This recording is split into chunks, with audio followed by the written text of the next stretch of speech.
what does it actually take for a nation to become one of the most powerful countries in the world? How is that foundation really poured? Let's explore the crucible of conflict and the history of American warfare. Is it built on peace, or is it built on war? When you look closely at the history of the United States, you see a nation forged through continuous conflict. In this explainer, we're going to examine the major wars America has fought. We'll look at why they happened, who was fought, and ultimately, what was gained and what was lost. Part 1. The Birth of America. This is where it all begins. Long before America was a recognized country, it was just 13 separate colonies, all under heavy British rule. And the sparks of rebellion? Well, they were undeniable. High taxes and absolutely no representation. The colonists were being bled dry without a single voice in the matter. So they did something remarkably bold. They stood up and they fought back against the mighty British Empire. The immediate result of that defiance was the American Revolutionary War. Independence was won and a brand new nation was born. But the struggle wasn't over quite yet. Soon after, America fought Britain again in the War of 1812. This time it was over trade and control of the seas. And though that conflict ended with no clear winner, it accomplished something absolutely massive. America proved to the world that it was here to stay. Part 2. America's Deadliest War. A nation fighting itself. Here, the narrative shifts fundamentally. This wasn't an empire fighting a foreign power anymore. This was a nation torn perfectly in two. The North against the South. The American Civil War.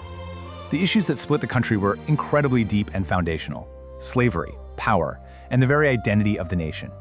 It was a tragic internal tear that literally pitted brother against brother. Now, the Union ultimately wins, and slavery is finally abolished. But the cost? 600,000. Over 600,000 lives were lost. It's a staggering, truly heartbreaking cost. To this day, it remains the deadliest conflict in the nation's entire history. Part 3. Entering the global stage, looking outward.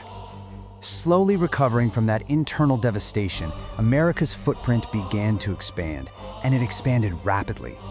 First came the Spanish-American War, a very quick victory that secured immediate global influence. Then came World War I. Now, though America entered the fight later on, their involvement completely helped turn the tide for an Allied victory.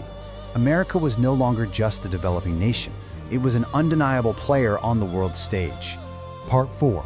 The superpower emerges. World War II. The world was at war, and then Pearl Harbor. This was the ultimate catalyst, a direct strike that left absolutely no alternative.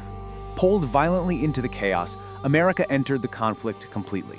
America entered the biggest war in human history. This conflict spanned the entire globe. It demanded total mobilization from the country, ultimately ending in a decisive victory. But out of the ashes of all that global devastation, a completely new reality was forged. America didn't just remain a major player, it became a global superpower. Part 5. Cold War Ideological Divides. A totally new kind of battle. You see, a new kind of power brought a completely new kind of war. These battles were no longer just about drawing lines and borders on a map. They were about ideology. The world was essentially split right down the middle. You had communism on one side and capitalism on the other. Two totally different visions for the future of humanity, locked in a tense, decades-long stare-down. And that standoff, it eventually bled into actual physical proxy wars. The Korean War, which ended with a peninsula that actually remains divided to this very day. Then the Vietnam War, a long, deeply painful conflict that ended in an American withdrawal. The realities of these ideological battles were incredibly harsh, and they left behind deep scars and very mixed outcomes on the world stage. Part 6. The Modern Era Conflicts. A geographic shift. Now, bringing our timeline forward to the late 20th and early 21st centuries, we see another major shift in military engagement. The Gulf War, the war in Afghanistan, the Iraq War. These modern conflicts all shared a distinct geographic focus in the Middle East. It represented a completely different strategic era compared to the massive global wars of the past. And the results of this modern era? Well, long wars and mixed outcomes.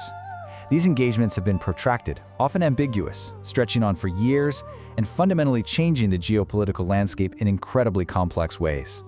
When we step back and look at all these wars, from those original 13 colonies all the way to the Middle East, We don't just see a list of dates and battles. We see a nation constantly fighting to define itself.